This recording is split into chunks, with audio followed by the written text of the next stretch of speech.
What's going on, guys? This is Nate from the Scrap Academy welcoming you to our next deck profile here on the channel. Today we've got Chris here with his Branded Despia deck that he took to the feature match today. We're going to go ahead and jump right on into it. Alright, so yeah, Branded Despia, 3 Aluber. And this is, none of the new stuff is in this, Yeah, correct? absolutely none of the new stuff. Now why? Why do you not play any of the new ones? One, I haven't had the extra money to spend. It's all kind of pricey.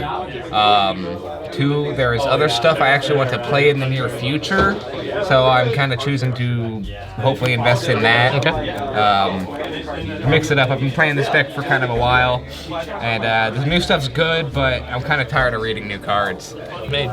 Reading cards is hard. Yeah. Alright, so we got 3 Aluber. Yeah, 3 Aluber.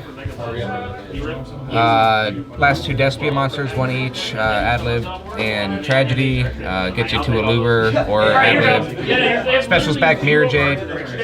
Crazy. 1 Kit, 1 Albion, and 1 Cartesia for the lost targets. I thought about playing the Tri-Brigade. Just kind of want to keep the deck low, and it's hard to find room for stuff. But yeah, helps you get to spells and traps that you need, extra fusion plays, extra draw and send. Pretty solid. Usually you're grabbing Cartesia unless you need Kit for something specific. 2 Fallen.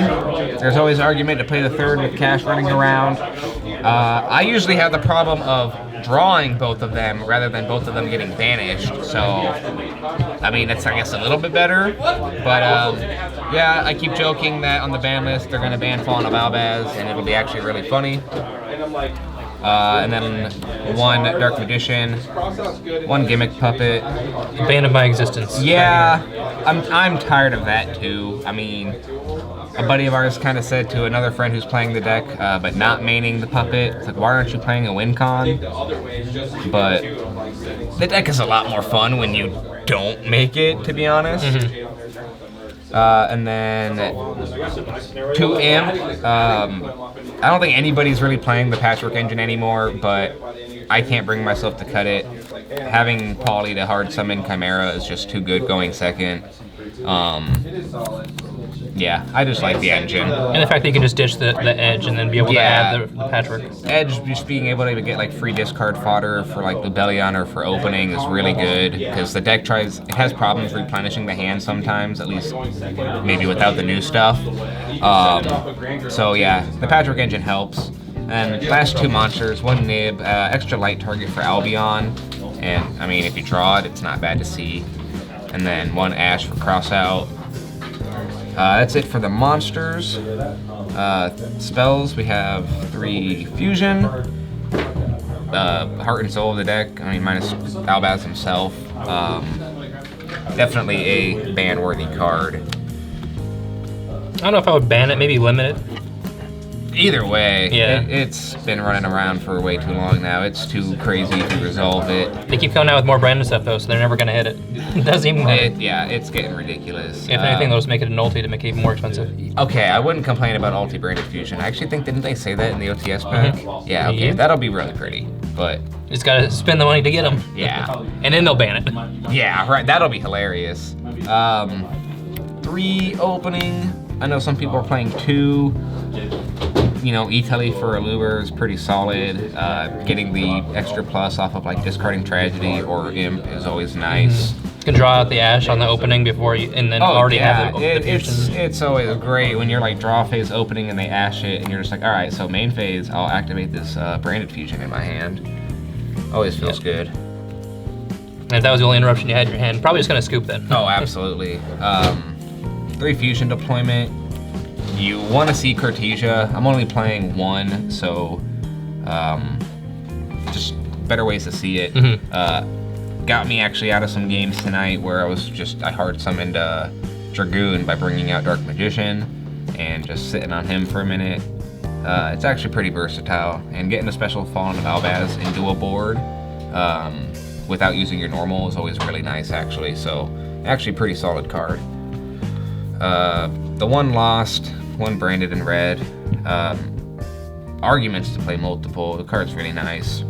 I know some people are using it as their only actual spell to fuse, only way to like actually make Chimera.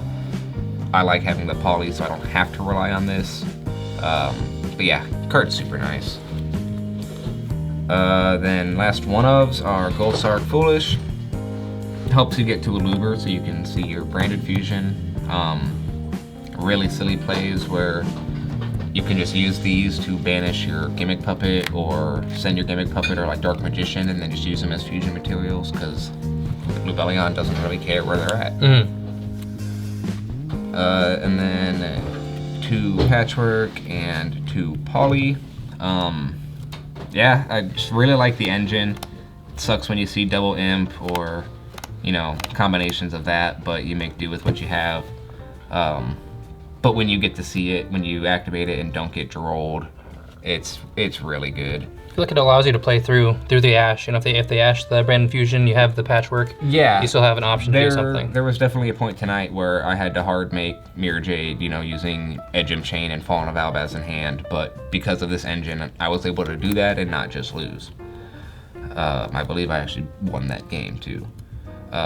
We'll see when you do the replays. I don't know. We hate Ash Blossom, so Call by the Grave and Cross Out. Triple Cross Out. Yeah, considering maining a droll, if I do decide to still keep playing the deck, because this format, it is everywhere, and I got drolled at least 3, if not 5 times tonight, so yeah, arguments to main 1 droll, but you want it for the Ash, because you just absolutely can't play, really, if they hit that Branded Fusion. And then traps, 1 banishment, 1 expulsion. I was playing multiple expulsion for a while. I just wanted to see the card. It made my combo less work to do if I could just see that and Branded Fusion in the same hand. But you really don't need multiple. Getting the 1 off of Albion and then being able to reset it with Tragedy, or you can even grab it back with Kit. So you have ways to continue the lock if it actually, you know, is necessary. I've puppet locked people twice in 1 game before, and they usually get pretty upset. 1 is already annoying. Doing it on the following turn is just no fun. And then I can't win die rolls, so double evenly. Deck is at 41. I was playing 3, but I hate playing 42. So we went to 2. I mean, I haven't complained about it having it in the main at all.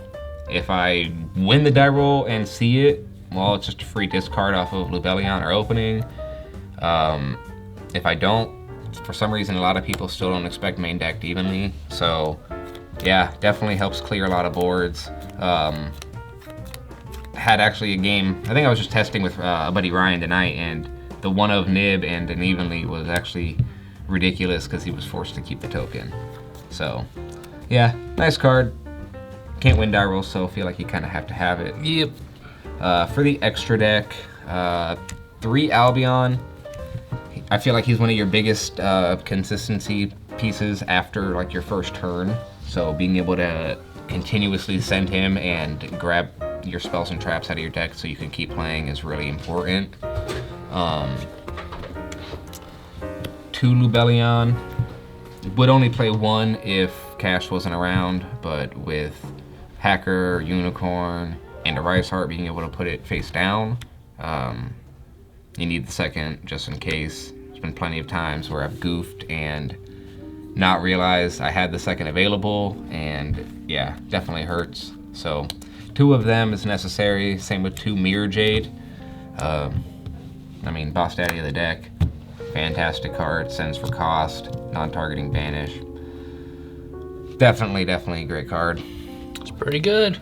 Yeah, the fact that even if you get rid of it, it just blows up my field anyway. Yeah, the nuking the board is always funny, and people still don't realize that, you know, like summoning it back in the same turn counts as a new copy and it's a fresh effect.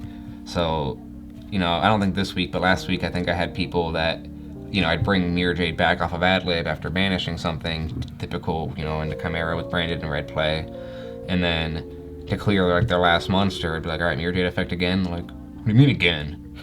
Oh well, summon it again. So deal with it. 1 Sprint, mainly there for the Contact C. It has literally came up 1 time for me. But the time that I had to summon it, I actually resolved all of its effects. It's kind of got a Mech Knight effect where once per turn during your main phase, it can hop to a new zone and then blow up everything in that zone or in that column. Yeah, all other face-up cards in the column. So I was able to actually use that to like out like a humongous nib token after getting Contact Seed, and kind of silly. Wish you could play something else, maybe like a third Lubellion or extra copies of other things in the deck, but the moment you get Contact Seed and you don't have it, you're gonna hate yourself. Double Chimera, one of the best cards in the deck. Being able to hard summon it with Poly so it's non-targetable and it can attack the same turn it's summoned is just really ridiculous, and it does catch people off guard because I'll summon it, resolve its effect, and they're like, yeah, that's all fine. I'll go to battle phase and declare an attack, and they're like, well, can't it not attack directly? And I'm like, that's off of Branded in Red specifically, not Polymerization. It's hard doing it. It's a whole different game. Yeah. So, super good card. Stupid how generic it is. It gets you a lot of pluses. And then the one-ofs, sometimes wish I could play more copies of these, but so far it really hasn't hurt too bad.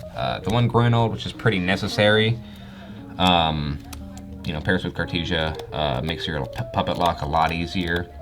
Surprisingly enough, I don't think I've had this banished off of Mind Hacker or Unicorn a single time, even when they see that I'm only playing one copy.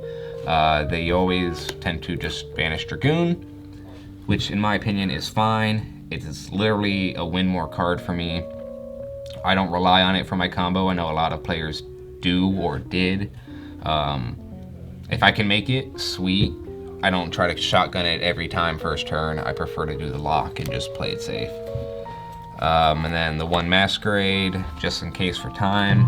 Thought about just siding it, but nice to have it just as extra Branded in Red and extra banishment targets. Solid card. The one Quartus. This card is actually crazy. Really good in the mirror. Really good against my Sword Soul, a lot of other decent decks. Forces interactions, and if it's responded to with a lot of things, it's just gonna summon Fall of Albaz and clear more stuff. So really good card, really helps you kind of OTK, just go for game by putting everything 0. And then the one Dragostapelia, just feel like you kind of have to have it. It's very versatile. Actually puts in work against Cash, making them from level 7 to 1. They'll usually be like, oh, okay, my effect's negated, that's fine, whatever. Make Shangri-La, and I'm like, yeah, no. They always forget about the level modulation, so that part always sneaks up on people. Real good card. I like it. And then for the side deck, it's a little weird, nothing too fancy. Double Imperm. I mean, I don't know why I'm not playing 3. Didn't really have room with other stuff I'm siding, so 2 it was. Kind of mainly another cross-out target if I find out they're playing it, because it always sucks when you feel safe for solving Branded Fusion and then they just Infirm Lubellion. 1 D-Barrier specifically for a cross-out target. Amazingly, I tend to draw it every time that I side it in, and it does me absolutely no good. You should change the rarity out. You know? Play the common. But when you do get to actually respond with cross-out to D-Barrier, and you have it in the deck to banish, the look on your opponent's face is usually not very thrilled. So, always kind of makes you feel good, like, oh well, I might have a good chance of winning this game now. The third evenly, again, can't win die rolls, so I'm going second a lot. There's a lot of back row players here. Was really good against Lab. Really wished I saw it against Mikanko. Got cooked by that tonight, game 3. But that deck was cool. That was a fun game. Double Cosmic and the Duster. Again, lots of back row, so always like to have something. 2 Dark Ruler. Not really sure how good this card is this format. I guess we'll find out. Seems like it might be okay against Super Heavy, but I've only played against it once, and I didn't actually get to do very much. It was a pretty quick game. The second nib, I might cut that for the third imperm in general. I really never find myself siding nib in over like the evenlies and stuff. I actually find myself, even if I'm going second, siding out the one in the main. So yeah, this could probably be the third imperm. It might be a little better. Really kind of hard to say. The 2 Ash Blossom, so I have something else for the mirror. I don't know what else is good against that in this format at the moment. It doesn't seem like it'd be very good against Super Heavy because they just keep going. Yeah, they just keep going. There's nothing to stop them. Yeah. So yeah, not too sure about that, but it is good against the mirror. And to be blunt, I side the extras in more often than not, so I don't draw my only cross-out target games 2 or 3, because then I get extra salty because I have the cross-out and then this Ash Blossom is staring me in the face like an idiot. Then the last 3, because we were just talking about Super Heavy and there's Dark World and other things running around, we have 3 Droll. There it is. Yeah. I was gonna say, definitely need that in there for right now. Kind of self-explanatory. Super Heavy searches an absurd amount. Cash searches a lot. Dark World is a thing. It's good against my deck, so yeah. We'll probably go to main 1, and then let's say if I keep playing this. I don't know about other decks. Probably find room if in another deck to play all 3 right now, because it's just insane. And if you can time it right against Super Heavy, it seems like it's a pretty solid turn skip. So yep, that's probably what we'll be thinking of going forward. All right, well, thank you, Chris, for bringing us your Branded Despia deck. Hopefully you guys enjoyed today's deck profile. If you did, make sure to hit that like button, hit that subscribe button, hit the notification bell on the way out the door, because all your support is greatly appreciated. Make sure to stay tuned on. Later this week, we'll have some live duels so you can see this deck in action. But that's all I've got for now, guys. Thank you so much for watching. As always, this is Nathan from the Scrub Academy, signing out for now. Peace out.